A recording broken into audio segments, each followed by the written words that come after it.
Hello, dream catchers, and welcome to the Writer's Haven.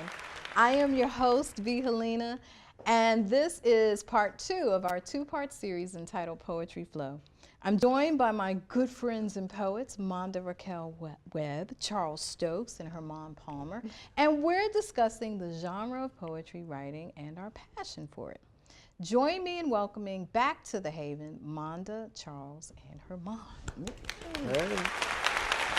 Okay.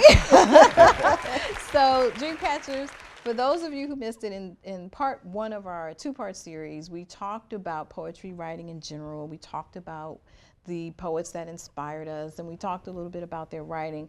This segment, we're going to talk more about our individual work and how we go through the process of engaging in our poetry writing. So I'm going to start this off by asking each of my poets and good friends to read their favorite poem from their work. They have 2-3 books, so I'm sure it was very hard for them to determine which one to use, but they have humored me and are going to read their favorites. So we're going to start with my dear sister, Monda Webb. Ladies first. Ladies first. That's right. Now tell us which book it's from. Okay, so this particular poem is from Life is Like a Soul Train line. And I have to read from this paper because I don't have any more copies. She's out of print, Sold ladies out. and gentlemen. Thank you. Order some more. And but I look forward to sharing this. I think that this for us is the year of the woman. Absolutely. And I just want to, this poem is actually dedicated to women. Okay, it's all love. But this is for my sisters. Yes. Okay. If it is the women who hold up the sky, then can somebody please tell me why Chicken Little thought the world was falling down, even though his tiny little feet were planted firmly on the ground? I know. He didn't have a woman around. Woman, sister, mother, aunt, great, grand, and friend. Round, thick, tall, angular, short, wide or thin, we are what makes the world go round, offering shoulders to lean on in all shades of yellow, white, red, black, and brown. You see, we're there for one another, life preservers, handmade by God to prevent the drown. Through the sorrows, the loss, the heartache, the pain, it is He who gives us the strength to get back up, dust ourselves off, stand tall, and walk again. We are sisters, all of us, though not bound by blood, flesh, or laughter, and bones, but connected by the common threads that make up love, life, and laughter, like childbirth or motherhood, menfolk, and vanilla ice cream cones. Like loyalty and friendship and compassion from here to the ever after. We learn from our life lessons, and that makes us phenomenal. We teach our children, and that makes us instrumental. We love our families, and that is unconditional. We give God the glory, and that makes us eternal. You see, we are on fire. We are inspired. We continue to aim higher, and we push, and we push, and we push, even when we're tired. We are built to uplift, to support, to comfort, and even to cry. So it's no wonder then that it is the women who hold up the sky. Thank you. Yes. I did myself a snap. All right. Okay, love it. Was there anything in particular that inspired that piece of work? It was a proverb, an African proverb, and then I also found that it was a Chinese proverb. So it looks, and that made me feel that we are all connected. Yeah. Yeah. Okay. So that was just the inspiration, looking at the proverb and just thinking about how we as women, we have to look out for one another and our families, our loved ones, and all the petty stuff aside, let it go. Let it go. Love, love, love. Exactly. Thank you. Okay, Hermond. And you want me to follow that? Yeah, sorry, Yes, you okay. must. Well, this is going to be from my book, Open My Words to Fill the Light in You, the new book. And I have many favorites, but the favorite I'm going to share this evening is called Black Man Personified. I'm going to lean in for this one. Yes. I am an echo of justice denied, a litmus test that measures a nation's commitment to its own ideals. I am a living, breathing anthem for human rights. I am the Middle Passage, the cotton fields of Georgia, the mighty Mississippi, the Underground Railroad. I am the North Star, the undimmed light from the souls of black folk, the strange fruit hanging from the poplar trees. I am the rhythm of this nation's beating heart. I am the Renaissance of Harlem, the Freedom Riders. I am 4 little girls in the rubble of a church in Birmingham. I am the March on Washington. Mine is the back that shouldered the burden of civil disobedience. I am power. I am, as I ever was or will ever be, an unflinching example of the faith, grace, dignity, and courage that bolsters the human spirit and is personified by the black man's existence here in America. Wow. Thank you. Thank you. Oh, Hermond. You know, that has, I know, that has invoked so many different feelings as you were reading that. Thank you. I mean, Thank you. it took me to our struggle, our civil rights struggle. That's it. It took me to Michelle Obama. I mean, I just Absolutely. had all of these different feelings and visuals in my mind as you read that. Wow, that's Thank you. powerful. Thank you. Thank you. And that was intended. Absolutely. Yeah. I want to show us just how great we are. No matter what anybody else says, I want us to know we're great for nobody else's sake but for our own, and to see it in our history. It is a challenge to us to realize our own potential. Wow, it is. Phew. Okay, Charles. All right. So you're reading from your latest book. Yes, The Depression and Its Acceptance. And I'm going to read a poem that embodies that. Okay.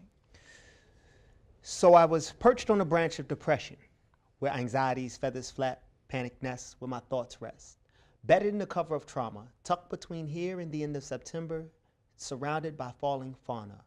Over the weather, molding my globe, my heart cost the amount of love it cost to thaw permafrost in Antarctica.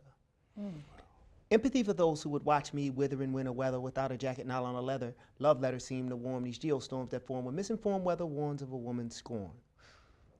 The season passes while I adorn her staining eyes, and the inside of mine no longer look as if they are torn by wars, claiming firstborns who can't benefit from a resource of a just war fought for his own soil.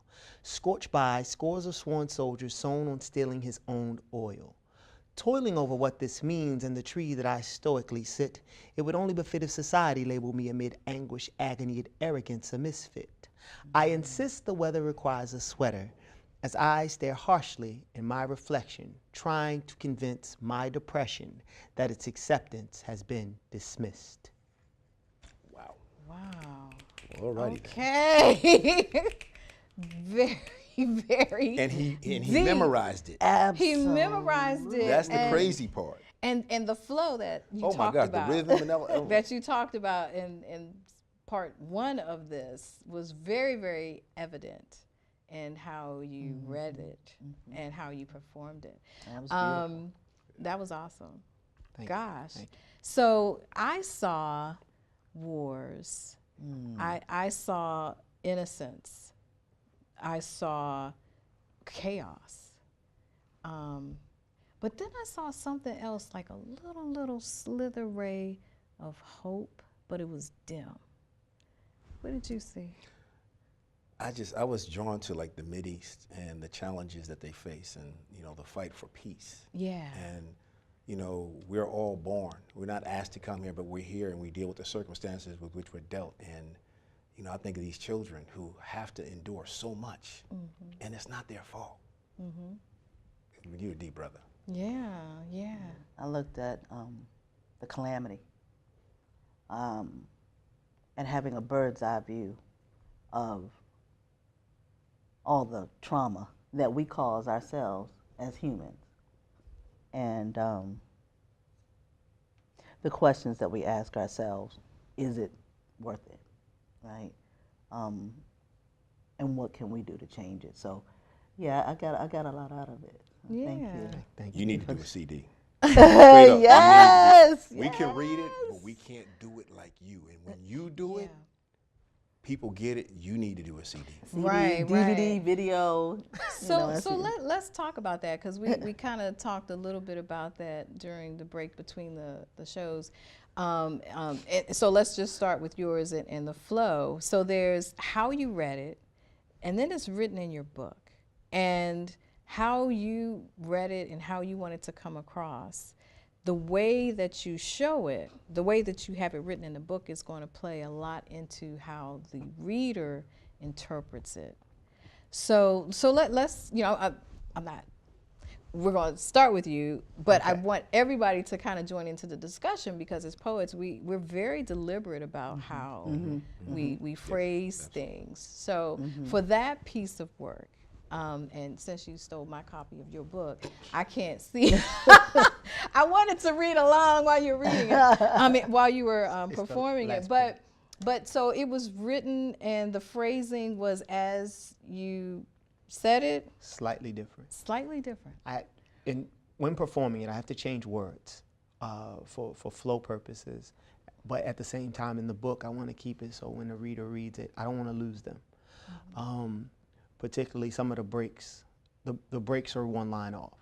So the line about Antarctica and what my heart calls actually starts in the second portion, and it's not, when I speak it, it's actually. Yeah, it looks like it's all together. Yeah. Yes. Tell us what you're experiencing when you're putting it on the page. When I'm putting it on the page, I'm trying to capture the spirit of what I'm trying to convey, but I'm also trying to do it with the mindset that somebody else is going to be reading it. So I want them to have the rhythm that I have when I write it. So I don't use commas. You might see a line with one word. You might see a line with 3 words. And I use the ... a lot. That's like pause. And then you go on.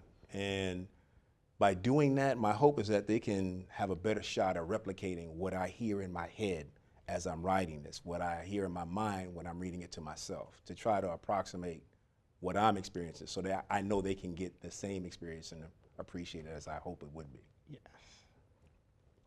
It's not easy. That's why you got to do a CD. It's hard. Well, the thing about your writing too, so there's flow and you mentioned rhythm, I think, in the first one. But because you're a songwriter, and so your experience in writing it is, I'm assuming, going to be from that vantage point. Absolutely. Okay. I want them to feel the rhythm. There's like every piece has a life of its own. And you want that rhythm to come through in the words and how it's laid out on a page. The page is almost like a map for how it should be performed in your mind. And the best way you can do it is like where you put your breaks and how many words are on a particular line, and that's the best way I can approximate what I'm trying to capture. Okay. I look at it like a river, and I look at it like breathing. And so when I run out of breath, I start a new sentence. And so it's like the poem has to take a certain shape. Not like an animal shape or anything, but when I look at it, one word may be out of place, and I'll attach it to the end of this sentence, or I'll give it a space, but it has to have a certain, and it's hard to explain. It's nothing that was taught, but it feels like that river that has tributaries, but it all comes back to rhythm, to flow, to light. But the other thing I like about poetry, unlike anything Sensei. else, is the fact that you are in control. You don't have to follow the rules. Like if you're a novelist, if you're a screenwriter, it's very rigid in terms of what you can do. But poetry, you are totally free. Yeah. And that is extremely powerful and liberating. It's like, yeah, I can do this. 'Cause you don't have to worry. The one thing I would tell the dream catchers, don't worry about can you do it, can't you do it. Just try it. Just pour in and try it and allow yourself to fail. That's the only reason why you'll be able to succeed. Absolutely. So let's talk a little bit about, we've talked about the inspiration, we've touched on process a little bit, but going back to process, you know, you guys have written multiple books. And you had said in part 1 that your writing for book 1 had changed in book 2. So let's talk about that. I don't know if that's the case with the two of you, and you're evolving and then writing your next book. But what are some of the things that you do notice about your writing, even today, that's different from how you experienced whatever you were experiencing that inspired the writing? My first book, I was writing for myself. In the second book, I began to write for others. I began to write to give off a feeling, not self-satisfaction. What about you, Monda? Primarily, I just keep it simple. I like to educate, elevate, inspire, and entertain. And more importantly for me, I like to look at those universal truths, those things that all of us can relate to, that no matter where you are, that you know this subject matter, and you know this feeling, because it's a human experience. It's something that we can all relate to. And so I just think that, you know, with the writing of poetry and the freedom of it, as a young person, especially being raised by a Southern mom, you know, they say, you know, kids are seen and not heard. I often felt as if my voice was suppressed. So through poetry, that's my way of, you know, screaming to the world, if you will, on paper, so that I can be heard. Yeah. Well, you are definitely heard. And that's been constant in all of your books. You know, those themes, those elements. Absolutely. Yeah. My feeling about my work is that I'm evolving in that I'm becoming more confident. You know, the feedback I've gotten from the first book has been very positive. Thank you very much. And so as a result, I feel like I'm able to take more risks. I'm able to have more fun in terms of I will start a piece in one direction, and people, it's human nature, they try to anticipate what's going to come. And then just when they think they figured it out, all of a sudden, I flip it. And they're like, whoa, Red herring. What just happened? But I still want it to be fun. And so I did a lot of that, more confident in this book, using, like you said, universal imagery, so that even if you're not African American, I use my words to paint a picture so that you can still understand the experience, at least begin to understand the experience, if you're honest. And in this next book that I'm doing, I'm unapologetic. Again, as a result of what's going on in society, all that, I'm going in. And I'm like, look, this is it. It's irrefutable. This is truth. And whether you see it or not or accept it as your truth, I don't care, because it's my truth. And my truth deserves a voice just like everybody else's does. So if you don't feel it, then this isn't for you. And I'm fine with that. So the theme is going to be focused A on lot on the African American experience. social injustice. Oh, yeah. But also the pride. The pride, pride in we matter, we're here, and we ain't going nowhere. We're going to be here. So accept it. Okay. So, yeah. Looking forward to that one. Oh, yeah. Do you have a name yet? Oh, I do. What the ancestors said, and I decided to listen. We might have to read that one. For sure. Okay, so all of us are self-published authors. Yep. Okay. So, you know, we can't talk about writing without talking about how we get our work out there. Yeah. And as self-published authors, you know, we do a lot more in getting our work out there.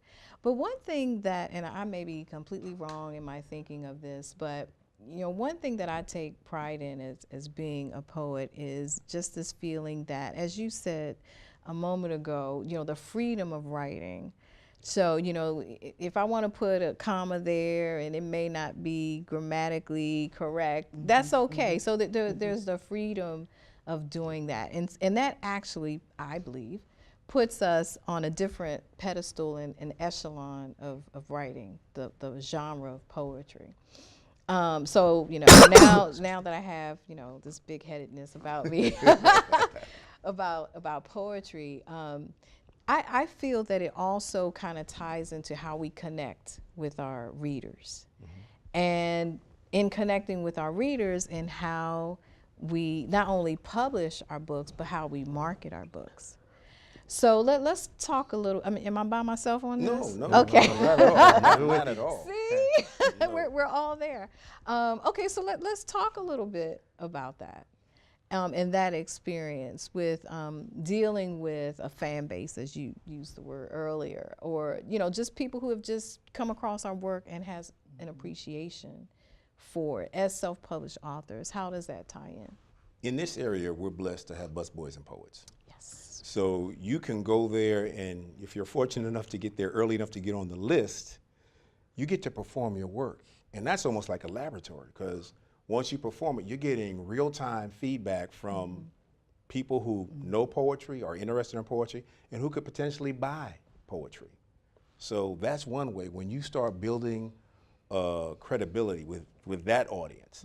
And then with social media, you have a whole portfolio of opportunities to go out and market yourself. You've got YouTube, you've got Facebook, you've got Boomerang, you've got all these different avenues to get your name and your work out there. One thing I do is I post different pieces on Facebook, and I've been blessed to have a very supportive community back home in Teaneck and places I worked here in DC, and they're like, look, when you coming out with something else, I like your stuff. And that means so much to an aspiring artist, to let you know, like, just the validation. The validation. Yeah. And you're like, okay, I'm not wasting my time, and more importantly, I'm not wasting other people's time. So that's tremendous. Okay.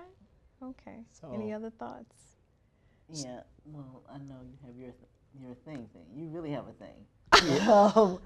I just wanted to talk to the importance of relationships and being able to leverage those relationships. And to Hermond's point, being here in the Washington metropolitan area, there are a lot of people who are lovers of the arts. And if you're able to get in front of an audience like a Sharon Lucas, who does the Readers and Writers Book Weekend every year, and to be able to get a platform, if you read one or two poems, that becomes a venue where you can sell your books as a vendor. Also, if you start to build relationships, I know for me, with the book clubs, and they're interested in maybe what you write, but they're also interested in hearing you. And that's been very instrumental. So, and all of this comes just through building relationships and word of mouth, getting out there, slinging books wherever you are. And if you have an opportunity to be a panelist or to get a speaking opportunity, have those books with you, because people, just like, Hermond's like CD, you'll sell them, because people like, it's almost experimental. They liked what they hear, and they want more. But oftentimes they have to hear it first. Yeah, So. yeah. That's Very the good sample. point. That's the sample. Very good point. So, Monda mentioned some things that I haven't done, and that's like book fairs and book clubs. But the Instagram, your Facebook page, word of mouth. Like, one thing I do is every time I release a book, every Busboys and Poet host I see, I hand them a book. I give it away. They'll read it. They may write a review. Reviews on Amazon, very important for marketing and getting your word out there. There's a certain number of reviews that you get on Amazon that Amazon will start promoting your book for you. Yeah. And it's key to get those 25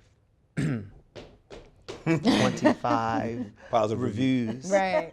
And Amazon will begin to market your book for you. And also, an author platform, a website is good. It could be a one-page Wix site that you do for free, or what's the one they call the WordPress? Yeah. WordPress. Plug and play, very easy, and you drive people to your website. You give them more content, and visually, you want all of that to look good. It's very helpful.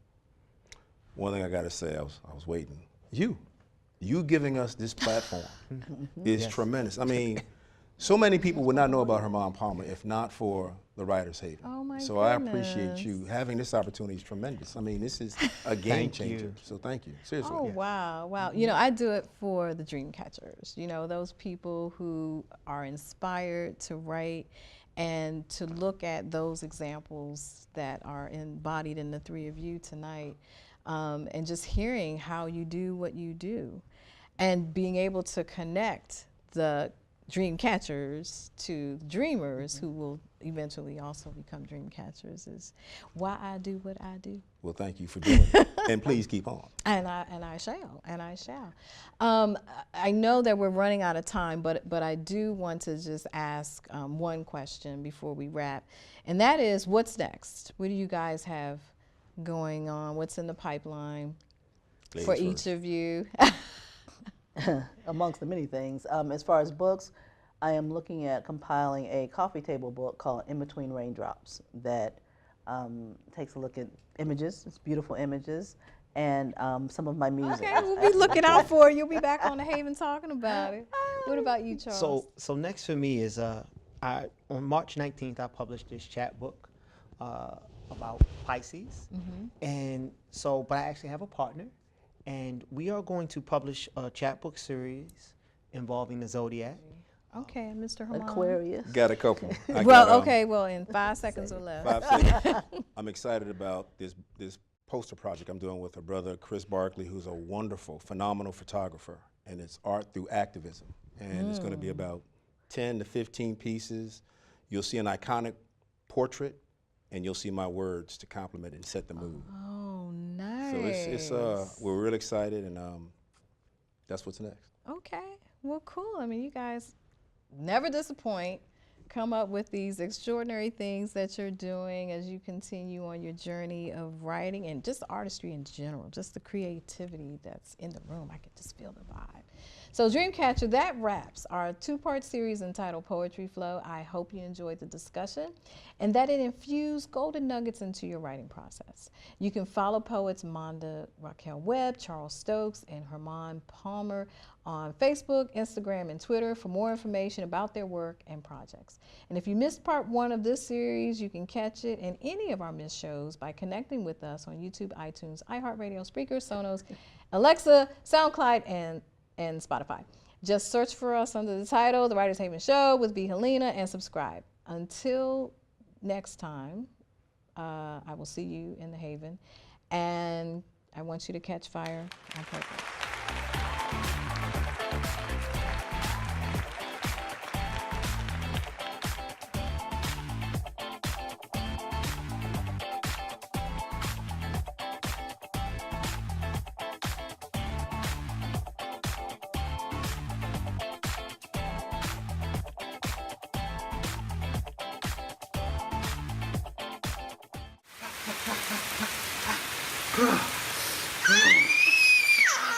Oh yeah, yes. So much fun. Mwah.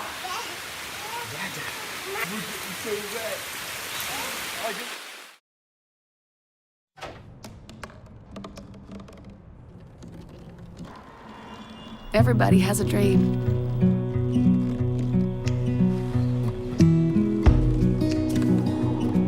Mine was to see the ocean. And with a little help, I made it.